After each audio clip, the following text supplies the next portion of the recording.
नमस्कार साथियों, आप देख रहे हैं हिट फिट न्यूज टीवी और मैं हूं हरनाम सिंह बड़वाल।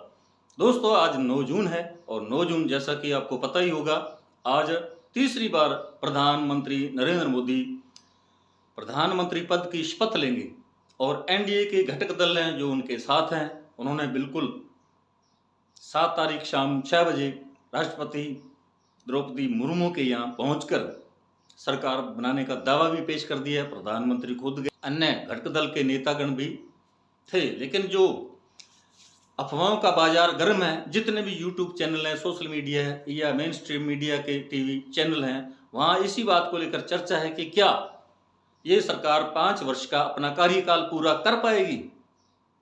क्योंकि पिछला जो इतिहास है वो बता रहा है कि अटल बिहारी वाजपेयी की सरकार के समय सरकार एक बार 13 दिन के बाद ही गिर गई थी और एक बार 13 महीने के बाद गिर गई थी। और उससे पहले अगर देखा जाए तो पीवी नरसिम्हा राव है या एचडी देवेगौड़ा है या वीपी सिंह थे, तो उनके कार्यकाल में गठबंधन की सरकारें थी जो वो गिर गई थी, वो पूरा कार्यकाल पूरा नहीं कर सकी थी। और 1977 के समय जेपी आंदोलन के बाद जब जनता पार्टी की सरकार बनी थी, वो भी 2.5 साल तक ही चली थी और उसके बाद गिर गई थी। क्योंकि उस समय भी क्योंकि राजनीतिक जितने भी दल होते हैं उनकी जो संविधान होता है वो अलग होता है, उनकी विचारधारा अलग होती है, तो विभिन्न जो उनकी विचारधारा की जो विभिन्नता है उसके कारण ये गठबंधन की सरकार चल नहीं पाती। क्योंकि सबके जो जितने भी राजनीतिक दल हैं उनके अपने अपने जो मांगे होती है, उनके अपने अपने स्वार्थ होते हैं और अपने साथ उनकी जो जहाँ से वो बिलोंग करते हैं, जिस राज्य से उस राजनीतिक दल का संबंध होता है, वो अपने राज्य के प्रति उनकी बहुत सारी जो मांगे होती है, तो उन्हें पूरा कर पाना केंद्र सरकार के लिए बहुत मुश्किल हो जाता है। अब जो एनडीए की जो सरकार आज शपथ ग्रहण कर रही है, इसमें अब मंत्री पदों को लेकर जो टीडीपी के सुप्रीमो हैं चंद्रबाबू नायडू और इधर जेडीयू के जो है नीतीश कुमार जी, अब उनकी जो स्वार्थ हैं या अपने राज्यों को विशेष दर्जा दिलाने की जो बात है, या वित्त मंत्रालय पर उनकी नजर है, गृह मंत्रालय पर नजर है, और इसके अलावा जो आरएलपी के हैं चिराग पासवान, उनके भी 5 सांसद हैं, वो रेल मंत्रालय की डिमांड कर रहे हैं।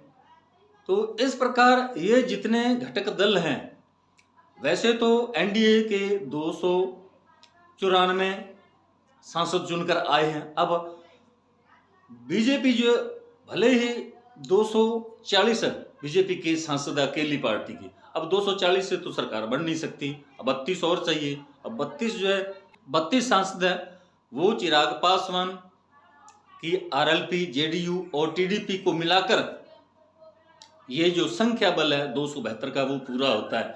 अब ये तीनों जो दल हैं इनको बिल्कुल भली भांति ये पता है कि उसके बगैर, उन तीनों जो दल हैं उनके बगैर सरकार जो है बन नहीं सकती।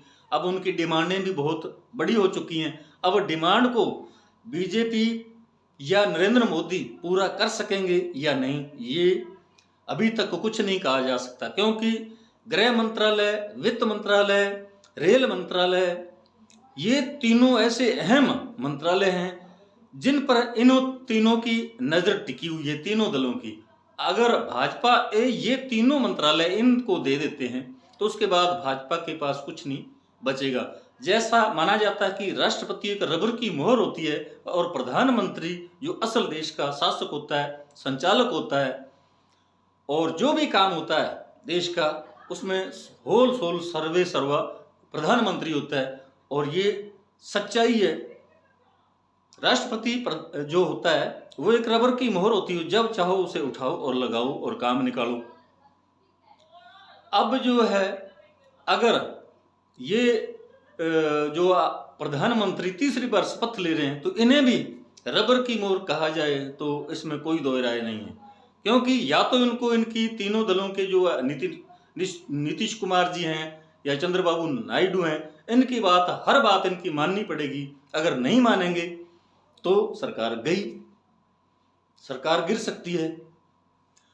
और दूसरा जो सबसे बड़ा नुकसान होने जा रहा है, क्योंकि चंद्रबाबू नायडू और नीतीश कुमार या चिराग पासवान या अन्य जो एनडीए के घटक दल हैं, जिनको आज तक 10 सालों के अंदर बिल्कुल पूछा नहीं गया, उनकी तरफ बिल्कुल तवज्जो भी नहीं दी गई, उनकी कोई अहमियत नहीं थी, वो नाम मात्र के या यूं कह लीजिए डर के मारे साथ जुड़े हुए थे, आज उनको मौका मिला और आज वो भी अपनी अपनी बात के लिए, अब जीतन राम मांझी जो पूर्व मुख्यमंत्री रहे बिहार के, उनके पास केवल एक सीट है, और जयंत चौधरी चरण सिंह के बेटे, उनके पास 2 सीटें हैं, 2 सांसद हैं उनके।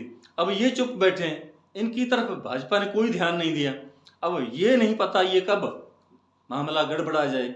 और महाराष्ट्र के जो सांसद हैं चुने गए हैं, अब उनकी भी बात सामने आ रही है कि वो शिवसेना जो उद्धव ठाकरे की है उधर शामिल होने जा रहे हैं। अब वित्त मंत्रालय की क्यों मांग की जा रही है? जेडीयू और टीडीपी दोनों सुप्रीम जो दोनों दल हैं, ये वित्त मंत्रालय और स्पीकर, लोकसभा स्पीकर, ये 2 पद हैं, ये बहुत ही अहम है। अगर ये भाजपा खो देती है, इन दोनों दलों को दे देती है, तो भाजपा या प्रधानमंत्री मोदी बिल्कुल नील बटा नील हो जाएंगे। क्योंकि आज तक 10 वर्षों के अंदर जो भी हुआ वो इन्हीं 2 जो पद हैं, लोकसभा स्पीकर और वित्त मंत्री का या वित्त मंत्रालय का, इन्हीं दोनों ही के कारणों, दोनों मंत्रालयों के कारण ही भाजपा इतना कुछ कर पाई। क्योंकि ईडी जो है वो वित्त मंत्रालय के अंतर्गत आती है और ईडी के द्वारा ही दूसरे अन्य दलों को नेस्त नाबूद किया गया, उन्हें तोड़ा गया। अन्य राज्यों के अंदर जहां 1-1, 2-2 ही एमपी थे भाजपा के, फिर भी वहां सरकार बनाई, उसके पीछे ईडी का डर ही था। और ईडी के डर की वजह से ही आज अरविंद केजरीवाल हो या हेमंत सोरेन हो, मनीष सिसोदिया हो, ये सब जेलों के अंदर पड़े हुए हैं। क्योंकि किसी को झुकाने के लिए ईडी का डर दिखाना, धमकाना, पार्टी के अंदर मिलाना या पार्टी किसी दूसरी पार्टी को तोड़ना या खरीद फरोख्त करना, ये ईडी के माध्यम से होता था। और ईडी जो है वो ईडी वित्त मंत्रालय के अंतर्गत आती है, तो इसलिए सबकी नजर ईडी यानी वित्त मंत्रालय पर है। अब टीडीपी के सुप्रीमो चंद्रबाबू नायडू और जेडीयू के नीतीश कुमार, ये दोनों ही चाहते हैं कि वित्त मंत्रालय उन्हें मिले। और दूसरा जो पद है स्पीकर का, लोकसभा स्पीकर का, उस पर भी इन दोनों ही पार्टियों की नजर है। क्योंकि लोकसभा का जो स्पीकर होता है वो दल बदल के नियम का जो जिम्मा उसी के हाथ होता है। वो इस दल बदल का जो नियम है उसे जब चाहे अपने मन माफिक तरीके से उसमें परिवर्तन कर सकता है, उस पर रोक लगा सकता है। तो ये जो शक्तियां हैं, पावर हैं, इन्हीं के कारण ही ये जो दोनों ही दल हैं बड़े, ये मांग कर रहे हैं। और यही कारण है कि अब मोदी जो है, मोदी जी के लिए ये एक कांटों भरा ताज है। उनका रास्ता इतना आसान नहीं, प्रधानमंत्री भले ही वो शपथ ग्रहण कर लेंगे, लेकिन पल पल और कदम कदम पर उन्हें इन्हीं घटक दलों पर ही निर्भर रहना पड़ेगा, जिनकी वजह से अब सरकार बन रही है, शपथ ग्रहण किया जा रहा है। और लगता नहीं कि, क्योंकि ये एक नदी के किनारे जो होते हैं दो, वो कभी आपस में मिल नहीं सकते। और इसलिए जिस प्रकार के भाजपा ने कुकर्म किए हैं 10 वर्षों के अंदर, वो अकेले टीडीपी या जेडीयू जो 2 बड़े दल हैं, ये दोनों ही बैसाखी हैं नरेंद्र मोदी की, इनके बगैर वो सरकार नहीं चला पाएंगे। और ये बार बार इनके काम में अड़ंगा जरूर लगाएंगे। इनकी डिमांड बहुत बड़ी है। इन आंध्र प्रदेश और बिहार को दोनों को ही विशेष दर्जा दिलाने की इनकी मांग है, सबसे बड़ी मांग यही है। और अब ये जो पार्टियां हैं भाजपा के साथ जो गठबंधन के अंदर शामिल हैं और आज शपथ ग्रहण किया जा रहा है, इन पार्टियों का अपने ही राज्यों के अंदर अगर इनकी डिमांड पूरी नहीं होगी तो निश्चित तौर पर हम कह सकते हैं कि इनका जनाधार भी खिसकेगा आने वाले चुनावों में। भले ही वो विधानसभा चुनाव हो या आने वाले 5 वर्षों के बाद जो लोकसभा चुनाव होंगे उनमें भी इनका नुकसान होगा, क्योंकि आम देश के नागरिक हैं वो परिवर्तन चाहते हैं और इसीलिए भाजपा बैकफुट पर है, 240 सीटों पर सिमट गई और इसलिए अब जनता परिवर्तन चाहती है। जनता कि अगर नब्ज को टटोला जाए तो जनता नहीं चाहती कि भाजपा की सरकार केंद्र में फिर से तीसरी बार सत्ता पर काबिज हो। लोग बिल्कुल परिवर्तन चाहते हैं। 10 वर्ष का बहुत लंबा समय होता है, क्योंकि जो महंगाई, बेरोजगारी, शिक्षा, स्वास्थ्य, हर तरह के जो बड़े मुद्दे हैं अब उनको ताक पर रख दिया गया है। और ये नेता लोग जो हैं, ये जो टीडीपी हो या जेडीयू हो या आरएलपी हो या अन्य घटक दल के नेता जो सांसद हैं, अब वो सभी आम लोगों के निशाने पर हैं, क्योंकि उनका जो तर्क है वो यही है कि जो मेन मुद्दे थे उन पर भाजपा ने कोई चर्चा नहीं की, उनका समाधान निकालने की कोई बात नहीं की और वो तीसरी बार फिर से शपथ ग्रहण कर रहे हैं प्रधानमंत्री नरेंद्र मोदी। तो आम जनता का टीडीपी जेडीयू पर दबाव रहेगा कि वो महंगाई और अग्निवीर जो योजना है आर्मी भर्ती में, इस पर, बेरोजगारी पर काम करे। लेकिन अगर भाजपा इन चीज़ों पर ध्यान केंद्रित करेगी, अग्निवीर योजना को हटा देगी या इसमें कोई दूसरा ऐसा परिवर्तन करे जो आम लोगों को पसंद हो, सेना में जाने वाले युवाओं को पसंद हो, इस प्रकार का कोई नया नियम लाती है तो ठीक, वरना सेना में जाने वाले लोग, उनके परिवार, युवा, वो बिल्कुल इन लोगों के खिलाफ होंगे और ये इसका नुकसान भाजपा को तो हो चुका है और आगे भी होगा।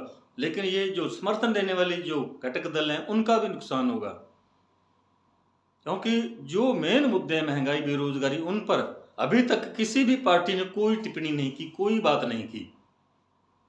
अब इनका अगर फोकस रहेगा कि उनके राज्यों को विशेष दर्जा दे दिया जाए, विशेष पैकेज दिया जाए, तो अन्य राज्य कहाँ जाएंगे? महंगाई, बेरोजगारी और ये बड़े जो मुद्दे हैं वो कहाँ जाएंगे? उनका क्या होगा? तो ये सरकार जो है, जैसा कि आम जो राजनीति के विश्लेषक हैं वो यही कह रहे हैं कि ये सरकार ज़्यादा दिनों तक टिकने वाली नहीं, चलने वाली नहीं है, क्योंकि मोदी ने निर्बाध सत्ता उन्होंने चलाई है, शासन किया। गुजरात में सीएम पद पर रहते हुए भी उन्होंने, क्योंकि वहाँ पूर्ण बहुमत की सरकार उन्होंने चलाई है और 10 वर्ष तक केंद्र के अंदर वो प्रधानमंत्री पद पर रहे। 10 वर्षों तक भी उन्होंने निर्बाध, निर्विरोध सरकार चलाई, क्योंकि की सरकार थी और अब अल्पमत में है, तो ये चलाना बहुत ही मुश्किल होगा। और दूसरा, सभी पार्टियां जो एनडीए के जो घटक दल हैं उनकी आने वाले समय में जो दुर्गति होने वाली है इसका आप अंदाजा नहीं लगा पाएंगे। अगर मिड टर्म इलेक्शन होते हैं, मध्यावधि चुनाव होते हैं, तो बिल्कुल भाजपा और ये एनडीए के जो घटक दल हैं इनका भी सफाया हो जाएगा, इनका भी विरोध होगा। इनका जनाधार तो अभी से खत्म हो रहा है, क्योंकि आम लोगों की जो मंशा है वो यही है कि परिवर्तन होना चाहिए। इंडिया गठबंधन या कांग्रेस या अन्य जो दल हैं वो मिलजुल कर वो सरकार चलाएं, उनको इसीलिए इतना उनका जो वोट प्रतिशत बढ़ा है या उनको लोगों ने जिता कर भेजा पार्लियामेंट के अंदर। तो साथियों, हमारा ये वीडियो आपको कैसा लगा कमेंट बॉक्स में ज़रूर लिखकर बताइएगा। यदि आपने हमारे hit fit news TV channel को अभी तक सब्सक्राइब नहीं किया तो प्लीज़ सब्सक्राइब कर लें, इस वीडियो को अधिक से अधिक शेयर करें, लाइक करें। आपका बहुत बहुत शुक्रिया, धन्यवाद, राम राम, सत श्री अकाल।